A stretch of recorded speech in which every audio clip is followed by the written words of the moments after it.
Hello and welcome to another analysis of test series test.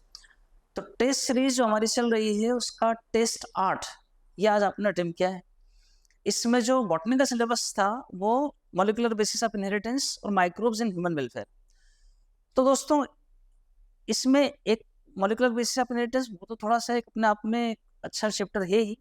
Microbe वाला जो part है उससे भी बच्चे कई बार बहुत लाइट बहुत ही हल्के मोड में लेते हैं, लेकिन उससे भी अच्छे क्वेश्चन बनते हैं, क्वेश्चन आते भी हैं उस पर से।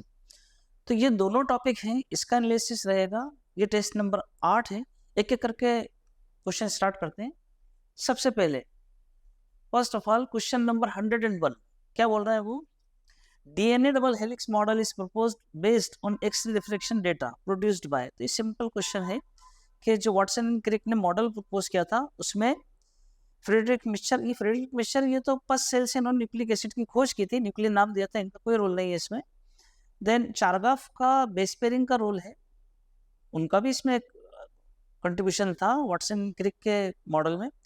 लेकिन जो एक्सरे डिफ्रेक्शन डेटा प्रोवाइड किया था वो विल्किंस एंड फ्रैंकलिन ने किया था। तो करेक्ट आंसर हो जाएगा सी, स्ट्रेट फॉरवर्ड।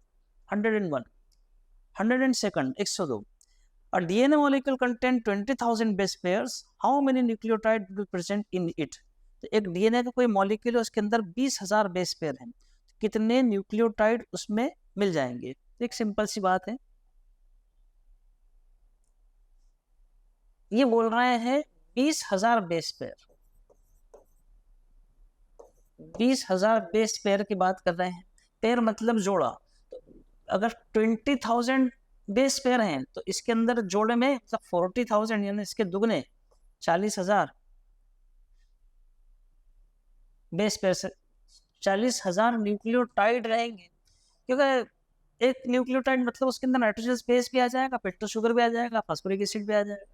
तो हमें तो दोनों ही लेना पड़ेंगे, बेस पेयर लिया तो जोड़ा लेना पड़ेगा, इसलिए करेक्ट आंसर हो जाएगा 40,000। सिंपल है, कोई ऐसी खास बात नहीं। नेक्स्ट अगला question,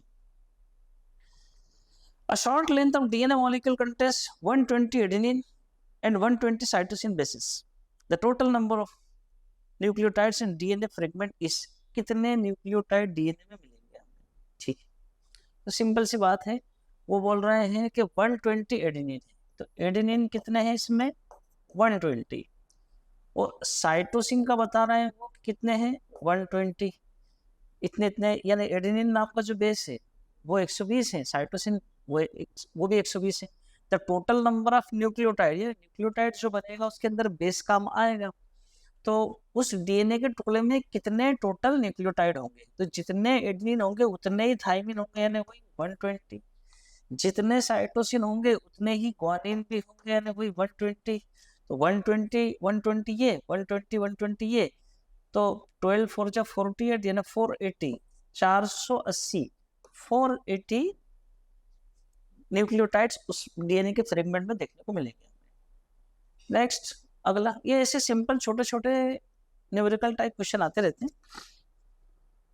Which statement is more correct about the diagram given below? तो ये डायग्राम दिया है, एनसीईआरटी का डायग्राम है, इसमें एक एक करके स्टेटमेंट दिए हैं, कौन सा करेक्ट है देखते हैं। This diagram represent a unit of chromatin and A and C are protein. तो सिंपल सी बात है, A वो कोई प्रोटीन तो है नहीं, और ये एक्चुअली न्यूक्लियोसोम का डायग्राम है। ये ऑक्टामर है और ये डीएनए का थ्रेड इसके ऊपर बाउंड कर रहा है, तो ये तो गलत ही बात है। Then this diagram represent packing of DNA helix. हाँ, डीएनए हेलिक्स की पैकिंग दिखा रहा है। And C is stone octamer, तो ये जो सी है मतलब ये वाला है, ये स्टोन का ऑक्टामर है। हाँ, ये सही बात है। दूसरे भी देख लेते हैं। This diagram represents chromatin and B is histone octamer. नहीं साहब, बी तो H1, हिस्टोन ऑक्टामर तो सी है, तो गलत बात हो जाएगी ये वाली। This diagram represent nucleosome and A is chromosome. उसमें अंदर ए क्रोमोसोम नहीं साहब, ये तो भी डीएनए का थ्रेड ही बाउंड कर रहा है, क्रोमोसोम तो बहुत बात की बात है, तो ये तो गलत बात है ये वाली। तो करेक्ट आंसर हो जाएगा बी। अगला question, next 105 105 E. coli with completely radioactive DNA was allowed to replicate in a non-radioactive medium for 2 generations. Percentage of bacteria with radioactive DNA is, तो कितना % बैक्टीरिया रेडियो एक्टिव डीएनए वाला होगा देख लेते हैं। Simple question, completely radio active DNA, यानी आप मान के चलो कि जैसे ये मैंने डीएनए का कोई एक टुकड़ा ले लिया, उसका ऐसे तो सर्कुलर डीएनए होगा इकोलाई का, लेकिन समझने के लिए हम इसे ऐसा मेंशन कर रहे हैं। रेडियो एक्टिव मतलब मान लीजिए 15 वाला, इसके अंदर नाइट्रोजन 15 वाला हमने ले लिया, कंप्लीटली रेडियो एक्टिव डीएनए है। अब क्या कर रहे हैं, allow it was allowed to replicate in non radioactive medium, यानी एक नॉन रेडियोएक्टिव मीडियम मतलब कौन सा होगा, जिसके अंदर हम नाइट्रोजन 14 वाला ले लेंगे। For 2 generation percentage of bacteria with radioactive DNA, पहले फर्स्ट जनरेशन देख लेते हैं इसकी। तो फर्स्ट जनरेशन में क्या होगा, ये दोनों खुलेंगे, ये दोनों स्टैंड खुले, और इनकी जगह वो जो नॉन रेडियोएक्टिव है यानी 14 वाला, वो इसके साथ बन जाएंगे, ये 14 वाले बन जाएंगे। ये 14 वाला ये बना, ये 14 वाला बना, और पुराना कौन सा था 15 वाला, ये 15 वाला। सेमी कंजर्वेटिव नेचर होता है रेप्लिकेशन का। सेकंड जनरेशन, उसमें भी फिर अपना सेकंड जनरेशन में भी कौन सा नॉन रेडियोएक्टिव यानी वो नाइट्रोजन 14 वाले मीडियम में इसको ग्रो कराया। तो ये सब खुल जाएंगे, ओपन करते हैं, जैसे इसको ओपन करते हैं तो ये मैं अभी इसका ले रहा हूँ, इसको ओपन करते हैं तो ये इसका ले रहा हूँ, इनको भी ओपन कर देते हैं, कलर ये वाला, इनको भी ओपन करते हैं। ये मैंने इसको भी ओपन किया और ये इसको भी ओपन किया। अब इनके कॉम्प्लीमेंट्री वो जो ब्लू कलर वाले रहेंगे वो कॉम्प्लीमेंट्री बनेंगे। पहले लिख लेते हैं, ये कौन सा है, ये 15 वाला है और ये भी 15 वाला है। ये कौन सा है, ये 14 वाला है और ये भी 14 वाला है। नए जो बनेंगे वो 14 वाला रहेंगे, तो इसके साथ एक जुड़ेगा 14 का यहाँ, इसके साथ एक जुड़ेगा 14 का यहाँ, इसके साथ भी एक जुड़ेगा 14 का यहाँ, इसके साथ भी 14 का यहाँ पर जुड़ेगा। वो पूछ रहा है percentage of bacteria with radioactive DNA. तो ये वाला जो है 14 वाला, ये तो कोई रेडियोएक्टिव है नहीं, ये वाला भी रेडियोएक्टिव है नहीं। हाँ, इनमें ये वाला 15 वाला और इसमें भी 15 वाला है, मतलब ये भी रेडियोएक्टिव है, ये भी रेडियोएक्टिविटी शो करेगा। तो 4 में से 2 यानी 50%, तो 50% आंसर आ जाएगा। 105 105। इसके बाद नेक्स्ट देख लेते हैं 106 106। Which is not a part of replication fog. Replication fog का पार्ट कौन सा नहीं है, तो रेप्लिकेशन फॉग आपकी किताब में दी है, ड्रॉ कर लेते हैं उसकी। ऐसे दिया आपकी किताब में रेप्लिकेशन फॉग। तो अगर मान लीजिए इस तरफ ये 5 to 3 अगर कंटिन्यूअस स्ट्रैंड बन रहा है, तो ये था 3' to 5', तो ऐसे यहाँ पर जो बनेगा वो छोटे छोटे टुकड़ों में बनेगा, लेकिन बनेगा वो भी 5' to 3'। तो ये रहेगा इसका 5' to 3', ये रहेगा। यहाँ पर हम प्राइमर लगाते हैं एक, यहाँ पर हर बार एक प्राइमर लगाते हैं, प्राइमर लगाते हैं। अब इसके बारे में पूछना चाह रहा है वो क्या, which is not a part of replication fog. Leading strand, हाँ लीडिंग स्ट्रैंड है, इसका पार्ट है, तो ए वाला तो सही है, लीडिंग स्ट्रैंड है। बी ओकाजाकी फ्रेगमेंट, हाँ ये जो टुकड़े हैं ये ओकाजाकी फ्रेगमेंट है, ये भी है। लेगिंग स्ट्रैंड, चूंकि ये लेग कर रहा है, लेगिंग स्ट्रैंड भी है। टर्मिनेटर साइट, ऐसी कोई चीज रेप्लिकेशन फॉग में नहीं होती, इसलिए करेक्ट आंसर हो जाएगा डी करेक्ट आंसर। नेक्स्ट अगला 107। डीएनए टेम्पलेट सीक्वेंस एक दिया है, इस ट्रांसक्राइब्ड ओवर एमआरएनए इस, तो ये जो डीएनए का सीक्वेंस दिया है,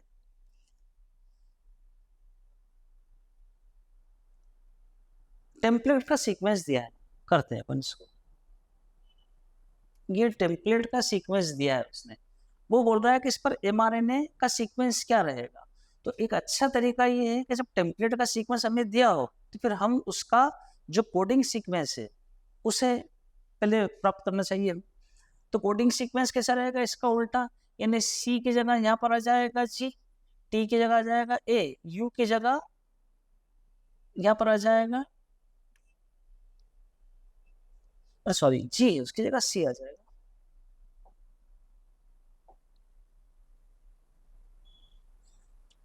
फिर से बता रहा हूँ, तो सी के कॉम्प्लीमेंट में यहाँ पर रहा होगा जी टी के यहाँ पर होगा ए, जी के यहाँ पर सी, ए के कॉम्प्लीमेंट्री टी, टी के कॉम्प्लीमेंट्री ए के कॉम्प्लीमेंट्री टी, इस ए के टी, इस जी की सी और इस सी के कॉम्प्लीमेंट्री जी।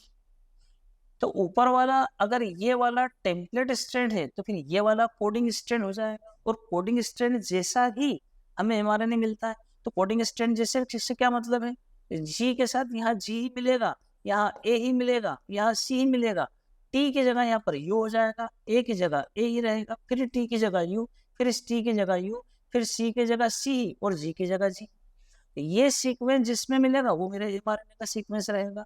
जी यू तो यहाँ पर जी ए ये तो खत्म हो गया, जी ए सी ये भी खत्म हो गया, इधर आ जाओ, जी ए सी U A you you see और जी, तो करेक्ट आंसर हो जाएगा भाई।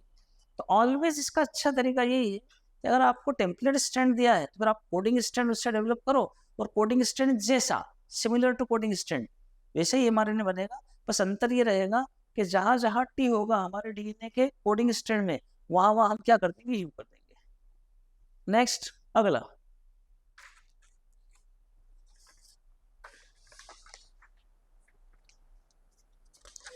अगला क्वेश्चन आ रहा है क्वेश्चन नंबर 19। ठीक है, विच of the following statement is true. कुछ स्टेटमेंट दिए हैं उनमें से कौन से ट्रू है।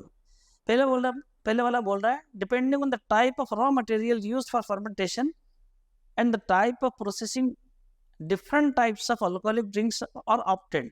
हाँ सही बात है, जैसे ग्रेप अगर मैं लूंगा तो मुझे वाइन मिल जाएगा, और अगर मैं बार्ली लूंगा तो मुझे बियर मिल जाएगा, तो अलग अलग रहता है। ये तो सही बात है ये वाली, ये सही। अच्छा मैंने बी वाला पढ़ दिया, पहले ए वाला नहीं पढ़ा, तो ए वाला पढ़ लेते हैं। Saccharomyces cerevisiae is baker's yeast. हाँ यही ब्रूअर्स यीस्ट भी और बेकर्स यीस्ट भी, सही बात है ये वाली भी। सी वाले पर आ जाते हैं। Wine and brandy are produced without distillation.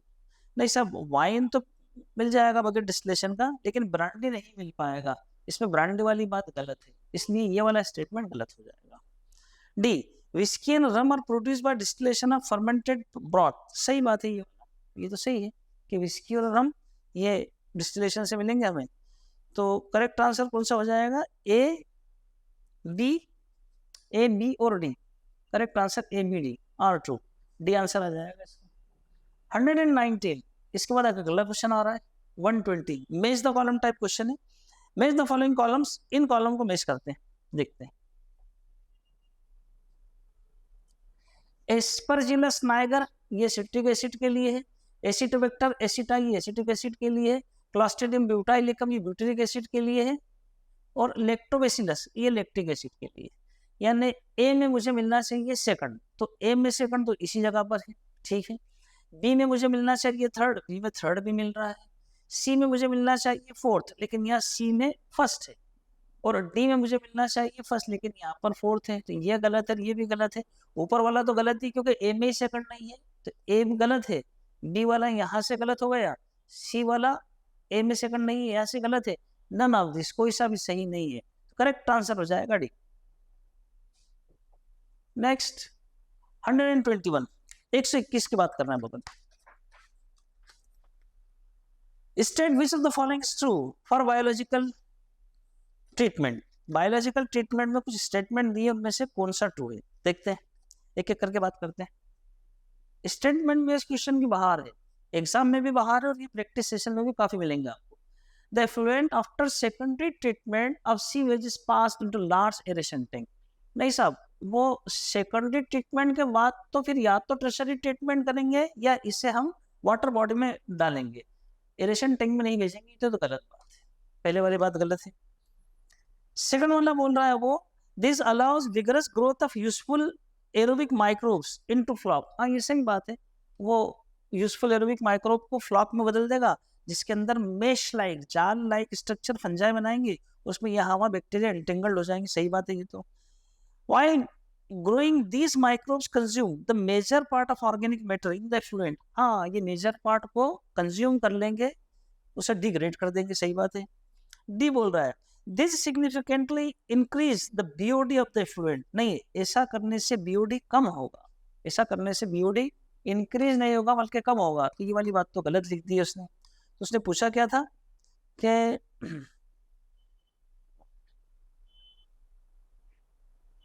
State which of the following is true for biological. हाँ तो ये तो हो गया। अब देख लें, ऑल आर ट्रू, नहीं ऑल ट्रू नहीं बल्कि ये तो गलत है, ये वाला भी गलत है, ये गलत हो गया। A B C are true, अरे ए गलत है, ये तो गलत बात हो गई। A B D are true, ये तो गलत थी, तो ये वाली बात भी गलत है, कोई सा भी सही नहीं है। करेक्ट आंसर हो जाएगा डी। नेक्स्ट अगला question 122 122। Technology of biogas was developed in India mainly by. तो ये दो ऑर्गेनाइजेशंस थे, दो इंस्टीट्यूशंस थे। एक था इंडियन एग्रीकल्चर रिसर्च इंस्टीट्यूट, हाँ IARI जिसका एब्रिविएशन ये था इसमें। Khadi and Village Industry Commission, ये भी इसमें इन्वॉल्व था। Indian Council of Agriculture Research ICAR, नहीं इसका कोई रोल नहीं था। A and B both, correct answer हो जाएगा डी। नेक्स्ट 122 के बाद 123, फिर वही मेज द कॉलम है, देखते हैं एक करके। मेज द फॉलोइंग कॉलम, एक में आपको बायोएक्टिव सब्सटेंसेस दे के रखे हैं और दूसरे में उनके रोल दे के रखे हैं। स्टेटिन, वो तो ब्लड कोलेस्ट्रॉल लोअरिंग एजेंट है स्टेटिन, अब ये स्ट्रेट फॉरवर्ड है, मिल जाएगा आपको इन चार्ट में। Statin lowering blood cholesterol level ये करेगा। Then lipase removal of oil stain कर देगा। देन स्ट्रेप्टोकाइनेस क्लॉट बस्टर की तरह काम आ जाएगा। Then cyclosporin immunosuppressive organ transplantation में मदद करेगा, ये इसका आ जाएगा। तो ए के अंदर सी, सॉरी फर्स्ट के अंदर सी, फर्स्ट के अंदर सी यहाँ मिल रहा है मुझे, सेकंड के अंदर डी हाँ मिल रहा है, थर्ड के अंदर बी हाँ मिल रहा है, फोर्थ के अंदर ए हाँ मिल रहा है, तो करेक्ट आंसर हो जाएगा डी। नेक्स्ट ये पैराग्राफ एनसीईआरटी में जिसमें बहुत इंपॉर्टेंट इंफॉर्मेशन है, उस पर क्वेश्चन आता है उस पैराग्राफ में से आमतौर पर माइक्रोब वाले चैप्टर में। 124 विच of the following food items is produced with the help of microbes. कौन कौन से फूड आइटम्स हैं जो माइक्रोब की मदद से तैयार किए जाते हैं। तो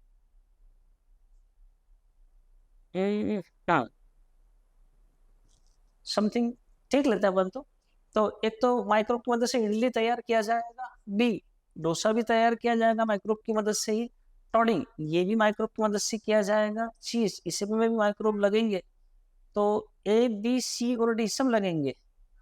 अच्छा तो ये ऑप्शन है, यहाँ से ऑप्शन है ए बी सी डी सब लगेंगे, करेक्ट आंसर हो जाएगा D.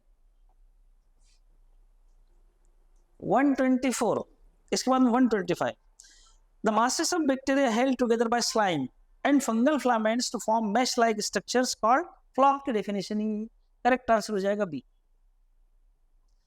126 the correct order of tanks used in treatment of sewage in a sewage treatment plant is। तो कौन सा करेक्ट ऑर्डर है टैंक्स का वो देखते हैं अपन। प्राइमरी सेटलिंग टैंक, हाँ ये सही बात है, एक एक करके ऑप्शन देख रहे हैं। देन एरेशन टैंक, हाँ ये वाली बात भी सही है। फिर आ रहा है एरो लगाकर एन एरोबिक स्लश डाइजेस्टर, नहीं ये यहाँ पर अभी नहीं है, गलत बात है। इधर आ जाओ बी में, मतलब ए तो गलत हो गया, बी आ जाओ प्राइमरी सेटलिंग टैंक, हाँ ठीक है। एन एरोबिक स्लश डाइजेस्टर नहीं, अब ये गलत आ गया, यहाँ नहीं आएगा, बल्कि यहाँ पर तो एरेशन टैंक आएगा। तो प्राइमरी सेटलिंग टैंक, हाँ सही बात है। एरेशन टैंक, हाँ ये भी सही बात है। सेकेंडरी सेटलिंग टैंक, हाँ ये सही बात है। एन एरोबिक स्लश डाइजेस्टर अब आएगा इसके बाद में, ये करेक्ट बात है, ये वाला भी देख लेते हैं। प्राइमरी सेटलिंग टैंक, हाँ ये सही बात है। एन एरोबिक स्लश डाइजेस्टर नहीं, ये गलत बात है, तो करेक्ट आंसर हो जाएगा सी। ये इस टाइप के क्वेश्चन आते हैं, ऑर्डर वाले जमाना पड़ेगा आपको ऑर्डर। देन एनसीईआरटी का डायग्राम दिख रहा है, देखते हैं क्या बोल रहा है। Refer the given diagram and choose the correct option for it. तो डायग्राम दिख रहा है, ये एडिनो वायरस का डायग्राम एक्चुअल में, और ये रेस्पिरेटरी डिसीज कॉज करता है, जिसे ब्रोंकाइटिस हो जाएगा, निमोनिया हो जाएगा। Correct answer straightforward, NCERT में डायग्राम दिया है B. 128 128 which of the following is not used in organic farming. Organic farming में किसे यूज नहीं किया जाएगा। ऑर्गेनिक फार्मिंग का मतलब क्या होगा, मतलब ये होगा कि पूरी तरह से नेचुरल, किसी भी तरह से कोई भी आर्टिफिशियल या सिंथेटिक मटेरियल यूज नहीं किया जाएगा। इवन जो सीड भी यूज किया जाएगा वो भी वाइल्ड टाइप का यूज किया जाएगा, रफ कोई ब्रीड यूज नहीं की जाएगी। तो एक एक करके देखते हैं। ग्लोमस, हाँ वो माइक्रोराइजल एसोसिएशन मदद करेगा। अर्थवर्म तो है farmers friend, Oscillatoria green manure में मदद करेगा, स्नेल का कोई रोल नहीं। करेक्ट आंसर हो जाएगा डी, कोई ज्यादा विशेष बात नहीं है। 129, फिर वही उसने मैच द कॉलम दिया है, करके देख लेते हैं कॉलम को मैच। स्प्लाइसिंग, इंट्रॉन को रिमूव करते हैं डीएनए स्प्लाइसिंग से, मतलब स्प्लाइसिंग से इंट्रॉन को रिमूव करते हैं, सही बात है। फिर ओकाजाकी फ्रेगमेंट लेगी स्ट्रैंड में देखने को मिलते हैं। जैकब ने मोनोड का लेक्योपोरॉन कॉन्सेप्ट दिया है, और इंड्यूसर जो लेक्टोज है वो इंड्यूसर का काम करती है। तो ए में आ जाएगा डी, तो ए में डी यहाँ पर भी है, फर्स्ट में डी यहाँ पर भी है। सेकंड में आ जाएगा बी, तो सेकंड में बी यहाँ पर तो है, यहाँ नहीं है, इसलिए करेक्ट आंसर हो जाएगा ए। थर्ड का भी देख लेते हैं, थर्ड में ए हाँ आ रहा है, फोर्थ में सी, हाँ फोर्थ में सी भी आ रहा है, करेक्ट आंसर हो जाएगा ए। नेक्स्ट अगला क्वेश्चन, फिर मैच द कॉलम है, फिर मैच द कॉलम है, देख लेते हैं इसको क्या बोल रहा है। You which of the following is incorrect. You phenyl alanine के लिए होता है, ये तो करेक्ट बात है। AUG मिथियोनिन के लिए स्टार्टिंग कोडॉन होता है, करेक्ट बात है। UAG टायरोसिन के लिए नहीं, UAG टायरोसिन के लिए बल्कि UAA, UAG और UGA ये स्टॉप कोडॉन होते हैं, ये अंबर के लिए यूज होता है। UAA ऑक्रे, UAG अंबर, और UAA UAG और UGA वो ओपल के लिए होता है, तो ये तो गलत बात है। UGA दिया उसने स्टॉप कोडॉन, सही बात है, ओपल के लिए होता है, ओपल के लिए, तो ये वाला सही है।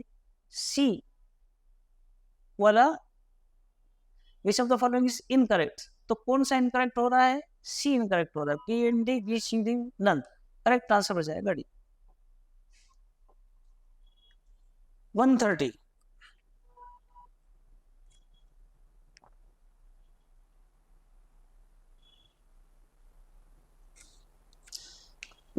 सॉरी, इंट्रॉन क्या है,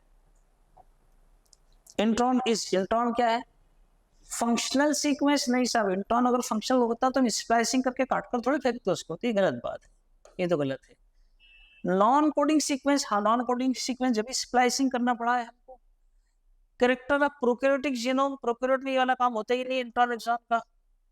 कैरेक्टर ऑफ यूकैरियोटिक जीनोम, हाँ इसमें देखने को मिलता है, तो बी और डी करेक्ट हैं, तो इंट्रॉन में बी और डी, ए आंसर आ जाएगा इसका। 131 के बाद में 132 क्या बोल रहा है, which statements written below states the point which confers stability of helical structure of DNA, यानी DNA हेलिक्स की जो स्टेबिलिटी है वो दो कारणों से होती है, एक हाइड्रोजन बॉन्डिंग होती है और एक बेस स्टैकिंग होती है। देखते हैं क्या दिया है, hydrogen bonding between nitrogen bases, हाँ नाइट्रोजन बेसेस के बीच में हाइड्रोजन बॉन्डिंग होती है, वन ऑफ द कॉज है उसकी स्टेबिलिटी का। प्लेन ऑफ वन बेस पर stakes over the other in double helix, यही बेस स्टैकिंग कहलाता है, ये भी रीजन है। C both A and D, तो C both A and D आ जाएगा।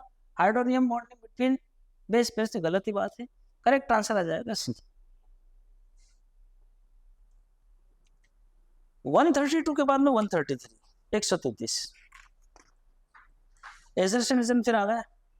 चारगाफ rule is applicable to RNA, कभी नहीं, बेस पेयर के लिए होता है और जबकि RNA सिंगल स्टैंडर्ड होता है, इसलिए चारगाफ का RNA के लिए यूज नहीं किया जाएगा। फिर बोल रहे हैं वो RNA is a double standard molecule, नहीं साहब वो तो सिंगल स्टैंडर्ड होता है, दोनों ही गलत है। Both assertion and reason are false, correct answer हो जाएगा डी। 133 इसके बाद आ रहा है अपन 134 डन। एजर्शन में बोल रहे हैं UTR are present both 5 prime end and 3 prime end in RNA mRNA, सही बात है। ये UTR रीजन मिलते हैं, अनट्रांसलेटेड रीजन मिलते हैं, ये तो सही बात है। रीजन बोल रहा है UTRs are required for efficient translation process, means आना चाहिए, कोई बात ट्रांसलेशन प्रोसेस के लिए, सही बात है ये दोनों। तो assertion and reason both are true in reason is correct explanation, correct answer हो जाएगा ए। 134 इसके बाद में 135 135 पर आ रहा है, फिर वही रीजन एजर्शन रीजन है। LAB lactic acid bacillus grows in milk and converts milk into curd, हाँ सही बात है, ये LAB पूरा ग्रुप है बैक्टीरिया का, ये वाला काम करता है वो, ठीक है। रीजन बोल रहा है LAB produce acid that coagulate and partially digest the milk protein.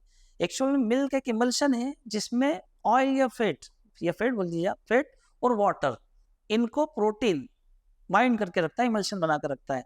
जैसे ही बैक्टीरिया ग्रो करते हैं, एसिड प्रोड्यूस करते हैं, जिससे वो जो प्रोटीन वाला कंपोनेंट है उसका डीनेचुरेशन हो जाता है, जिससे ऑयल, फैट और वाटर अलग अलग हो जाते हैं, और इसी को हम कडलिंग ऑफ मिल्क कहते हैं।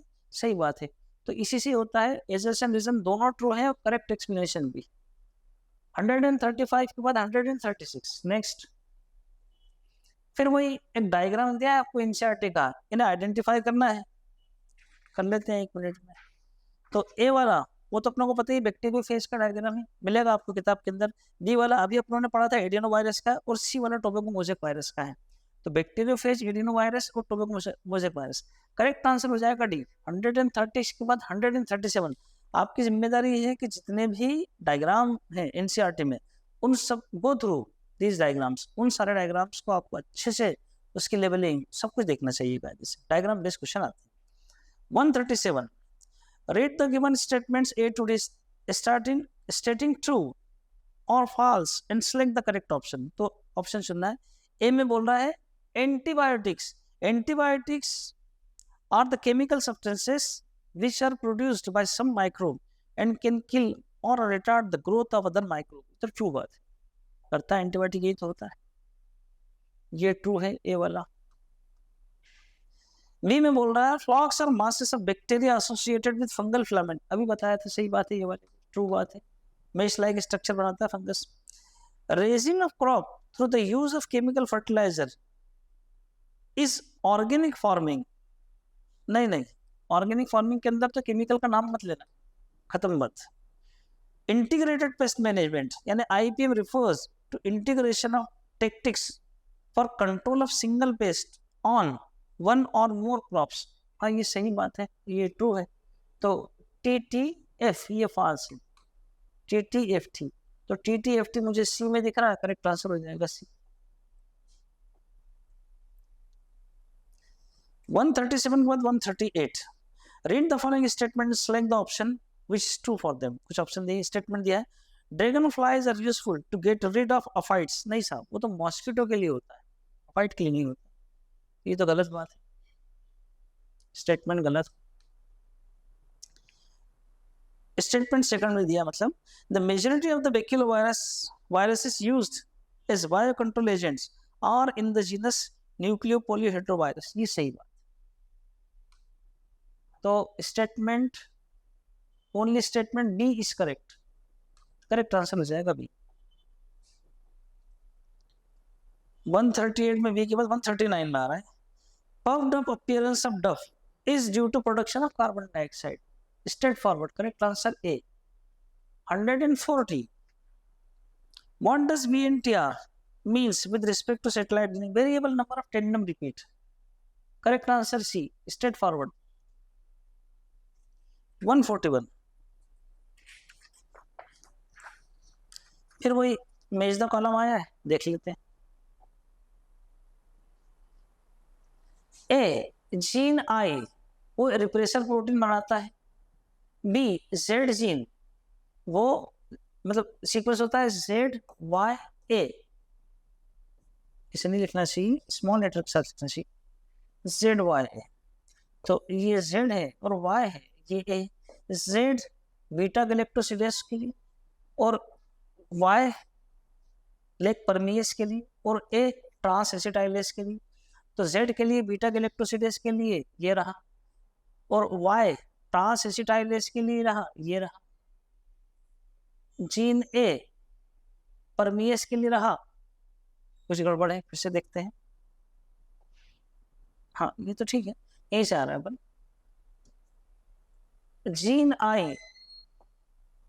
जीन आई वो रिप्रेसर प्रोटीन प्रोड्यूस करता है, सही बात है। फिर Z, Y और A, इनके अंदर अपने को पता है कि जो Z है वो बीटा गैलेक्टोसिडेस के लिए है, और A ट्रांस एसिटाइलेस के लिए है, और Y लेक परमियस के लिए है। तो फर्स्ट यानी A के अंदर फोर्थ आना चाहिए, नहीं सॉरी, A के अंदर सेकंड आना चाहिए। A के अंदर सेकंड यहाँ पर आ रहा है, B के अंदर फोर्थ आना चाहिए, हाँ आ रहा है। सी के अंदर थर्ड आना चाहिए, ये भी आ रहा है, डी के अंदर फर्स्ट आना चाहिए, यहाँ भी आ रहा है, करेक्ट आंसर हो जाएगा बी। 142 142 देखते हैं, arrange the following steps of DNA fingerprinting in a correct sequence and choose the correct option. कुछ सीक्वेंस दिए हैं, उन्हें चुनना है और करेक्ट आंसर लेना है। देखते हैं जरा क्या क्या हो रहा है। Separation of DNA fragment by agarose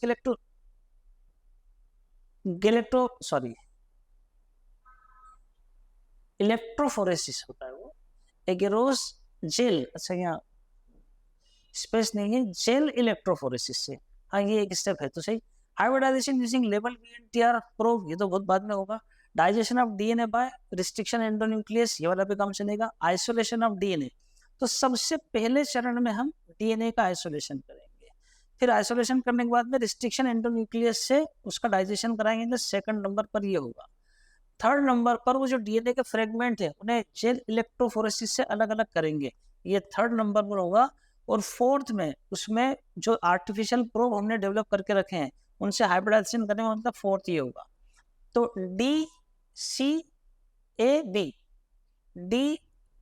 DCAB correct answer हो जाएगा बी, ये सीक्वेंसेस है। 143 अरेंज द फॉलोइंग, ये तो हो गया। Match the column first with column second and select the correct option with respect to DNA fingerprinting. DNA fingerprinting के respect में फिर मैच द कॉलम है उसको फॉलो करना है। A separation of DNA fragment, अभी अपन ने देखा इलेक्ट्रोफोरेसिस से करेंगे। फिर transfer of separated DNA fragments to nylon membrane, ये सदर्न ब्लॉटिंग कहलाता है। Hybridisation labelled VNTR probes, digestion of DNA अभी से पहले देखा रिस्ट्रिक्शन एंडोन्यूक्लियस की मदद से, ये वाला। तो ए में आ जाएगा सेकंड, ये रहा ए में सेकंड, बी में फोर्थ हाँ है, सी में थर्ड हाँ है, और डी में फर्स्ट हाँ है, सॉरी यहाँ नहीं, यहाँ डी में फर्स्ट। करेक्ट आंसर हो जाएगा सी, करेक्ट आंसर सी। नेक्स्ट अगला क्वेश्चन 143 के बाद में 144। Next satellite DNA is important because it, satellite DNA के बारे में बता रहा है कि वो इंपॉर्टेंट है क्यों। ए बोल रहा है shows high degree of polymorphism in individual and also the same degree of polymorphism in a population which is inheritable from parents to children। Population में हो जाएगा तो फिर काय के लिए कुछ काम करके दिखाएगा, तो पॉपुलेशन में नहीं आएगा, पॉलीमॉर्फिज्म नहीं रहेगा, सेम डिग्री नहीं रहेगा पॉपुलेशन में, तो ये तो गलत बात है। बी वाले में बोल रहा है codes for protein required for metabolism, protein के लिए कोड करेगा ही नहीं, सैटेलाइट है वो तो करेगा ही नहीं है।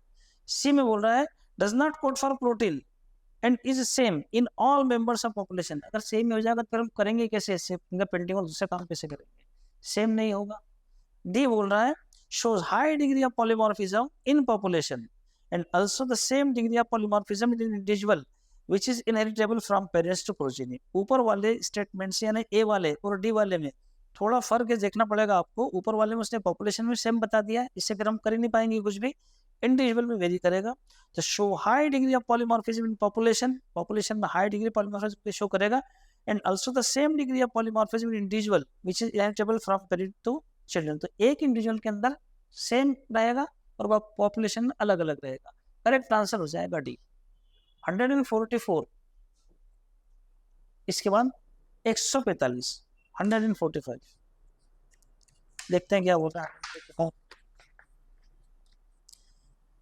बोल रहा है choose the correct statement, correct incorrect statement choose करना है, इनकरेक्ट स्टेटमेंट चूज करना है। पहले वाला बोल रहा है UTR is required for efficient translation process, अभी पढ़ा अपन ने कहा इसके बगैर काम नहीं चलेगा। अच्छा एफिशिएंट प्रोसेसिंग कराना है तो यूटीआर चाहिए, दोनों एंड पर चाहिए, 5 प्राइम पर भी और 3 प्राइम पर भी। Release factor bind to start codon for initiation of translation, नहीं वो रिलीज फैक्टर नहीं होता बल्कि वो तो सिग्मा फैक्टर होता है, ये तो गलत बात है, ये नहीं लगेगा। देन सी में बोल रहा है translation require mRNA with start and stop codon, हाँ लगेंगे ये तो। फिर बोल रहा है डी में elongation phase involve movement of ribosome from codon to codon, हाँ इसे जंपिंग करता है codon to codon along mRNA करता है ये वाला काम, तो उसे इनकरेक्ट चाहिए था, करेक्ट आंसर हो जाएगा बी। 145 के बाद 146 वही एजर्शन रीजन है। Heterochromatin is transcriptionally inactive. हाँ, हमारे पास क्रोमेटिन दो टाइप का रहता है, हेटेरोक्रोमेटिन और euchromatin.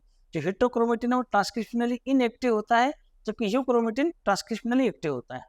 हेटेरोक्रोमेटिन is tightly packed form of chromatin, वो टाइटली पैक्ड रहता है, तभी तो नहीं होता है। ये वाली बात भी सही है, तो दोनों है और करेक्ट एक्सप्लेनेशन भी है। करेक्ट आंसर हो जाएगा ए। बस आपको थोड़ा ये ध्यान रखना है, सावधानी, कई बार both true and R is correct explanation ये डी में दिया होता है, आपको देखना पड़ेगा कहाँ दिया है। 146 147 there are large holes in Swiss cheese. हाँ, स्विस चीज सबसे बढ़िया चीज कहलाता है, लार्ज होल होते हैं उसके अंदर, सॉफ्ट होता है उसके कारण। सही बात है। The bacteria used in Swiss चीज production produce large amount of carbon dioxide, उसी से तो होल होता है स्विस चीज का। तो सही बात है, ये दोनों सही बात है, तो करेक्ट आंसर हो जाएगा ए। नेक्स्ट 147 के बाद 148। अभी हाउ मेनी टाइप के क्वेश्चन ये बढ़िया होते हैं। How many of the following statements are correct, ऐसे कितने स्टेटमेंट हैं जो करेक्ट हैं, देखते हैं एक एक करके, क्यों सही है ये भी देखते हैं। Lactic acid bacteria play very beneficial role in checking disease causing microbe, probiotic है, सही बात है। Roquefort cheese are ripened by growing a specific fungi on them, सही बात है। पेनिसिलियम रॉकफोर्टाई होता है, सही बात है। Cyclosporin A is used as an immunosuppressive agent, सही बात है, ये ऑर्गन ट्रांसप्लांटेशन मदद करेगा। Methanobacterium is used in production of biogas, सही बात है। ये जो रूमन वाला पार्ट होता है, रूमिनेंट एनिमल में ओमेसम, एबोमेसम, रूमन और रेटिकुलम, तो रूमन वाले पार्ट के अंदर ये देखने को मिलता है हमें वहां पर मिथेनोबैक्टीरियम और काम चलता है। In paddy field cyanobacteria serves as an important bio fertilizer, हाँ सही बात है, ये वाले भी, तो 5 के 5 ही सही है, करेक्ट आंसर हो जाएगा C. 149 how many of the following statement are correct. अब फिर आया हाउ मेनी वाला, तो देखते हैं कितने करेक्ट है।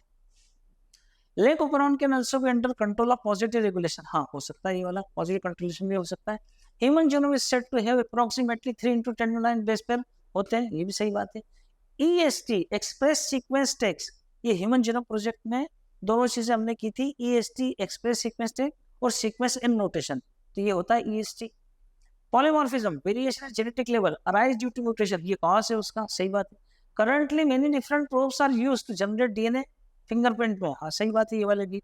तो उसने पूछे थे इनकरेक्ट, एक भी इनकरेक्ट नहीं है, 0, करेक्ट आंसर हो जाएगा सी।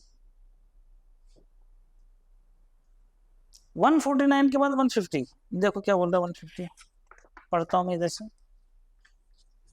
VNTR DNA are of 2 types, microsatellite and mini satellite, हाँ माइक्रोसैटेलाइट मिनी सैटेलाइट 2 टाइप का होता है, ये सही बात है। डी में बोल रहा है वो कोड्स फॉर प्रोटीन, नहीं प्रोटीन के लिए कोड नहीं करेगा, ये तो गलत बात है। सी में बोल रहा है शोज पॉलीमॉर्फिज्म, हाँ पॉलीमॉर्फिज्म शो करेगा, इसीलिए तो हम इसको चुनते हैं। यूज टू डिटेक्ट पैटर्निटी, हाँ ये वाला भी सही बात है। तो 1, 3 और 4 करेक्ट आंसर हो जाएगा डी। 150 के बाद 151 देख लेते हैं। क्वेश्चन नंबर 151 क्या बोलता है समझते हैं। Removal of RNA polymerase third from nucleoplasm affect the synthesis of, तो 3 होते हैं अपने पास में, RNA पॉलीमरेज 1, RNA पॉलीमरेज 2 और RNA पॉलीमरेज 3। तो RNA पॉलीमरेज 3 क्या क्या करके देता है, tRNA बना कर देता है, और वो जो राइबोसोमल RNA उसमें से 5S को बना कर देता है, और single standard small nuclear RNA वो भी बना कर देता है। तो देख लेते हैं एक करके। mRNA नहीं, सेकंड वाला होता है, यहीं से गलत हो गया ये तो। 20S राइबोसोमल RNA, हाँ ये कुछ का बोल रहा है वो पॉलीमरेज 3 वाला हटाया है, इसके अंदर ये हो जाएगा सीधे सीधे के 20S, ये तो फर्स्ट वाला खत्म।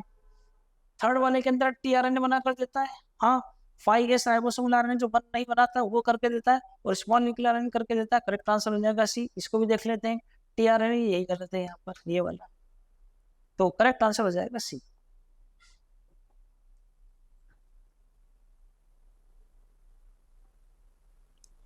वन 152 फिर बोल रहा है वो select the correct statement. Single prior is used in replication for continuous synthesis. हाँ, सिंगल प्राइमर लगता है कंटिन्यूअस के लिए, और डिसकंटिन्यूअस वाले के लिए बहुत सारे प्राइमर लगते हैं। ये तो सही बात है। फिर बोल रहा है multiple primer is used in replication for discontinuous synthesis. इसकी उल्टी बात है, सही बात है ये वाली। Amino acyl AMP complex is the activated form of amino acid. सही बात है, एक्टिवेशन ऑफ अमीनो एसिड करेंगे, ये वाली सही बात है।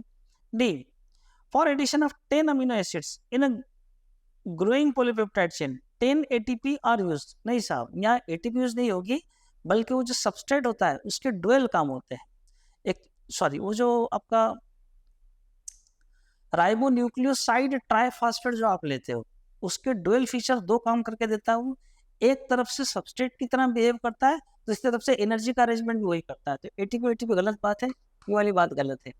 तो all statements all are correct नहीं, first second and fourth are correct नहीं, first second third are correct correct. Correct answer हो जाएगा सी।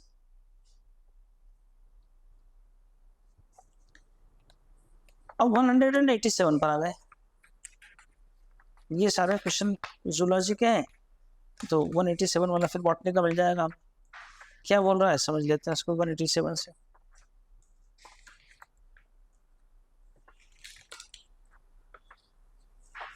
One eighty seven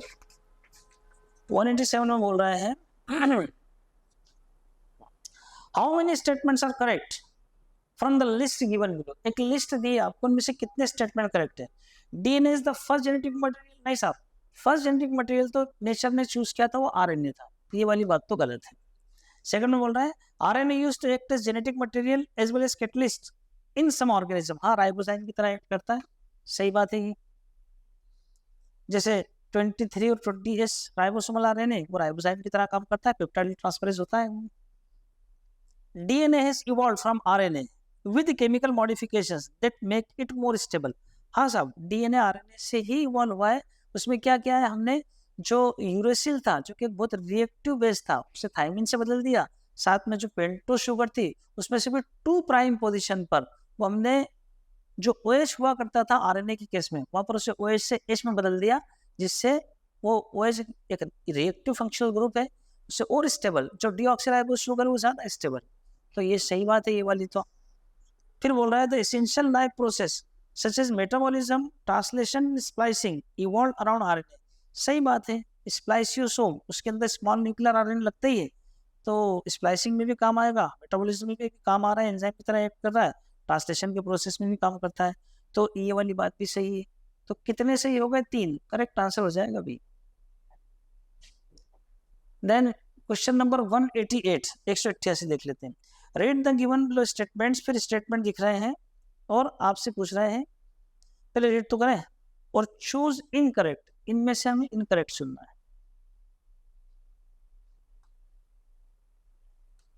incorrect statement चुनना है, पहले देख लेते हैं।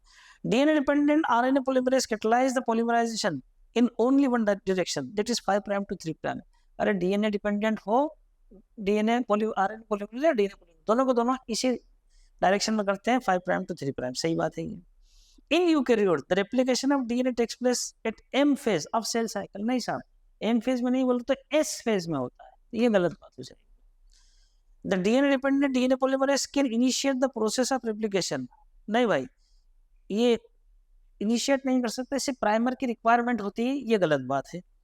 Deoxyribonucleoside triphosphate serves dual purposes. In addition to acting as substrate, they provide energy for polymerization reaction during DNA replication। इससे पहले ही मैंने आपको एक्सप्लेन किया है, ये सही बात है। इनकरेक्ट हो जाएगा बी और सी, करेक्ट आंसर हो जाएगा सी। 188 के बाद में 189 पर आ जाओ। Which one of the following is not related to human genome project? क्या उससे रिलेटेड नहीं है, देखते हैं कौन सा रिलेटेड नहीं है। पहले वाला में बोल रहा है EST एक्सप्रेस सीक्वेंस टेक। हाँ, ये जो जीन हमें पता थे उनके बारे में। BAC bacterial artificial chromosome, BAC और येक इनकी जरूरत पड़ती है, ये भी इससे टर्म रिलेटेड है। SNP सिंगल न्यूक्लियोटाइड पॉलीमॉर्फिज्म, ये भी इसी से रिलेटेड है। एलिसा, ये तो बायोएसिड टेस्ट है एड्स की, ये उससे लिंक नहीं है, नॉट रिलेटेड। करेक्ट आंसर हो जाएगा डी।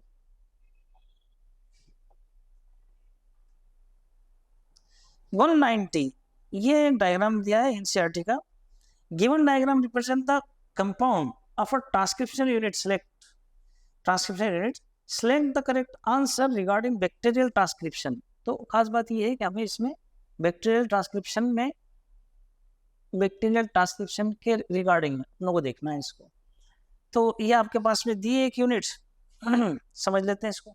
देखो ये तो हो जाएगा बी प्रोमोटर हो जाएगा, और ए हो जाएगा टर्मिनेटर, और सी हो जाएगा टेम्पलेट स्टैंड, और डी हो जाएगा कोडिंग स्टैंड। एक एक करके देखते हैं।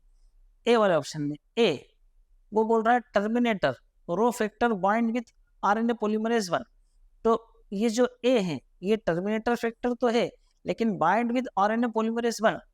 अब चूंकि उसने बैक्टीरिया की बात की है, तो बैक्टीरिया में तो एक ही टाइप का आरएनए पॉलीमरेज होता है, 1 2 3 तो होता ही नहीं, इसलिए ये तो यहीं से गलत हो गया, आगे के देखने की जरूरत ही नहीं। इधर आ जाओ, ए को बोल रहा है वो टर्मिनेटर, हाँ rho factor bind with RNA polymerase, sorry rho factor bind with RNA polymerase, ठीक है। फिर डी को बोल रहा है वो प्रोमोटर सीक्वेंस, ये भी ठीक बात है। टेम्पलेट स्ट्रैंड, यानी सी को बोल रहा है वो template strand for 3 prime to 5 prime RNA, 3 prime to 5 prime RNA के लिए टेम्पलेट स्ट्रैंड बोल रहा है, और डी को बोल रहा है वो कोडिंग स्ट्रैंड, ये सही बात है। इधर आ जाओ, सी को बोल रहा है terminator rho factor bind with RNA polymerase, ये सही बात है। डी को बोल रहा है वो प्रोमोटर सीक्वेंस, सही बात है। सी को बोल रहा है वो template strand for 5 prime to 3 prime RNA. अब इनमें और इनमें दोनों में अंतर समझ लो आप।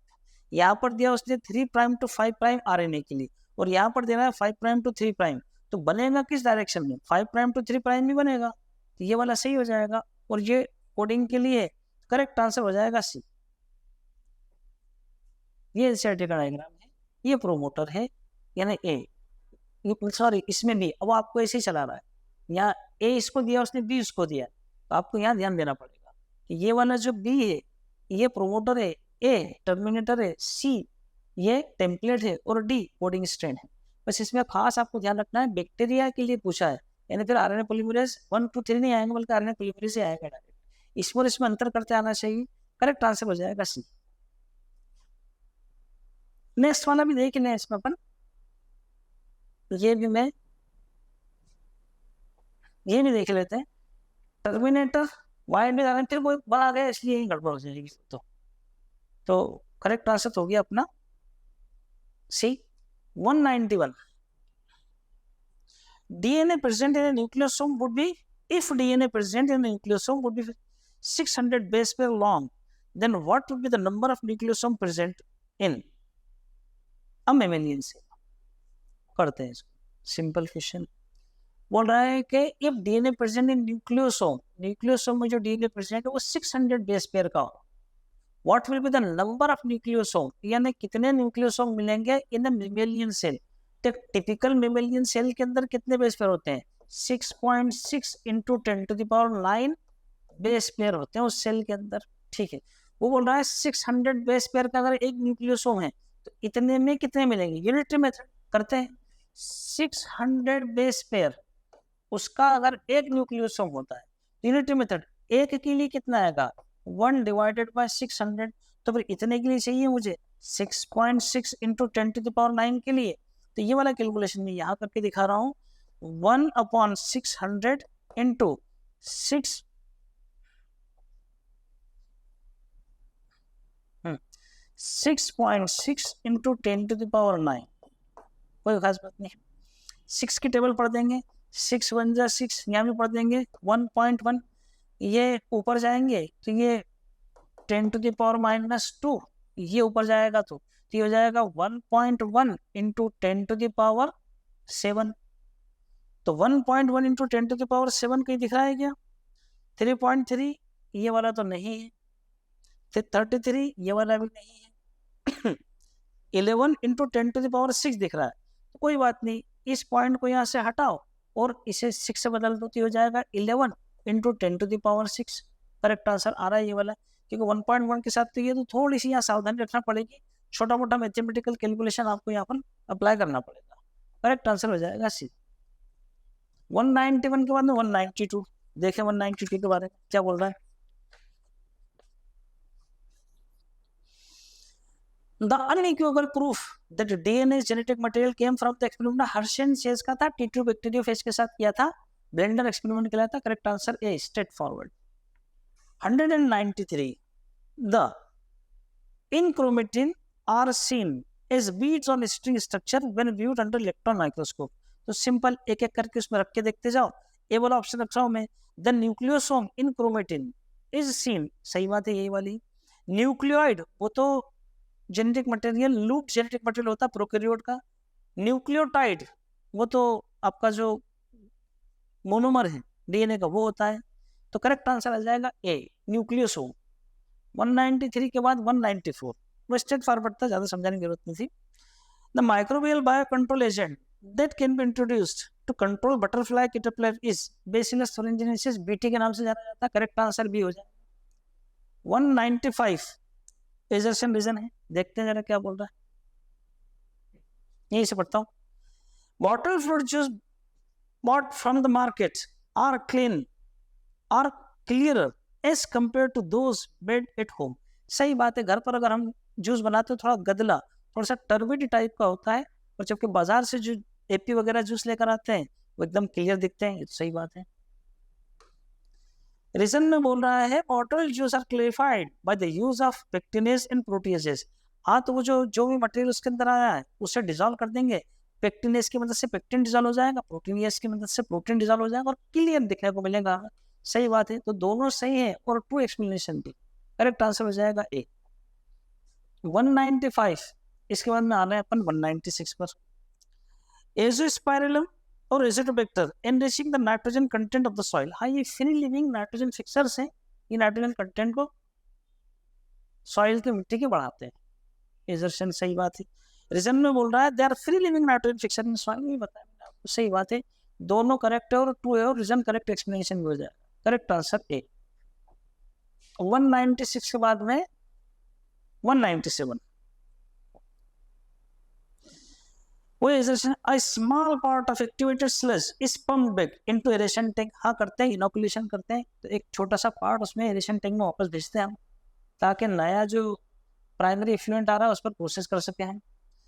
रीजन बोल रहा है इट सर्व्स एज इनोकुलम, वो इनोकुलम की तरह काम करता है। वही मैंने आपको जैसे क्लास में बताया था दही जमाने जैसा, कि हम जब दही घर पर जमाते हैं तो सारा कंज्यूम नहीं करते, बल्कि एक चम्मच दही रोक लेते हैं, ताकि अगला जो नया दही जमाना हो उसके लिए जामन की तरह काम करता है वो। वैसे यहाँ पर भी किया जाता है। तो दोनों करेक्ट एक्सप्लेनेशन हो जाएगा, करेक्ट आंसर हो जाएगा ए। 198 क्या बोल रहे हैं, पढ़ के देख लेते हैं।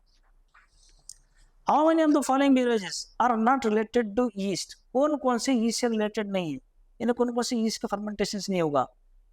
How many not, है ना।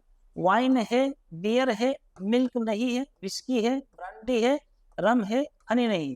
तो दो हो जाएंगे, करेक्ट आंसर हो जाएगा B. 199 bioactive molecule cyclosporin A is used, पता है अपनों को, as an immunosuppressive agent use किया जाता है और ऑर्गन ट्रांसप्लांटेशन में उस समय मदद की जाती है। तो करेक्ट आंसर, मतलब ऑर्गन ट्रांसप्लांटेशन के समय इसकी हेल्प ली जाती है। करेक्ट आंसर हो जाएगा डी, 199 में डी। नेक्स्ट अगला। ओके, तो ये बॉटनी वाला पार्ट था, बॉटनी के सारे क्वेश्चंस डिस्कस किए गए आपसे तरीके से। 8वां पेपर कंप्लीट हुआ। अब एक अगला आएगा 9th वाला, फिर फुल लेंथ टेस्ट आ जाएंगे आपके, पूरे 11th का सिलेबस कवर किया जाएगा, फिर पूरा 12th का, फिर पूरा कंप्लीट सिलेबस बेच जाएंगे। बिल्कुल ही अंतिम पड़ाव आ रहा है आपकी तैयारी का, बिल्कुल अपने आप को मैनेज कीजिए, मतलब आप थोड़ा सा ओवर टाइम कीजिए। ये सीजन का समय, जैसे हर एक बिजनेस का सीजन का समय होता है, ओवर टाइम करता है। एक शॉप नॉर्मली अगर सुबह 10 बजे से रात 8 बजे तक खुलती है, तो अपने सीजन के समय रात को 10 बजे 11 बजे तक 12 बजे तक भी खुलती है। सीजन नहीं होता है तो 8 बजे बंद हो जाती है। तो आपने भी साल भर क्या किया है, कोई बात नहीं, लेकिन यह आपकी पढ़ाई का सीजन है। इस समय आपको अपनी दुकान यानी अपना पढ़ने का शेड्यूल वो एक्स्ट्रा थोड़ा सा बर्डन बेयर कीजिए, फिर उसके बाद में जो आपको रिवार्ड मिलने वाला है बहुत ही आपके पूरे परिवार को आपको बहुत आगे बढ़ाने वाला है। चलिए, तो 9 टेस्ट इसके बाद आएगा, उसके लिए मेरी तरफ से पहले से ऑल द बेस्ट, और इन सारे डिस्कशन के लिए थैंक यू।